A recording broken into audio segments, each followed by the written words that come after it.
Assalomu alaykum hammaga. Allohga oson amaliyoti bu kitobi. Men Instagramdan olganman buni. Alloh 99 ta ismiga yoziladi bu. Buni olib Assalomu alaykum hammaga. Allohga oson amaliyoti, ya'ni Allohga oson strategiyasi. Mana shunaqa kitob bu. Men bu kitobni Instagramdan olganman. Bundan ko'rib keyin o'zim yozganman. Buni yozganman.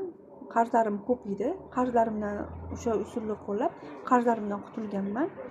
Mana bu qanaqa bo'ladi? Boshiga yozasizlar mana.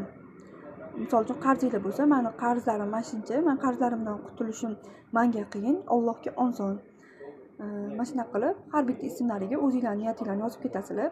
Men bunga yozib chiqqanman. Yozib chiqqanimdan keyin yana bir marta olganman. Keyin o'zim qo'lda ham yozib ko'raman deb qo'lda ham yozib ko'rdim. Mana Bismillahirrohmanirrohim. Ar-Rahmonga oson, qarzlarimdan qutulishim. Ar-Rahimga oson, qarzlarimdan qutulishim. Mana shunaqa qilib har bitta ismiga yozib chiqasizlar. Chin dildan qilsanglar, albatta o'zingizlarning niyatingizga erishasizlar. Sinab ko'ringlar.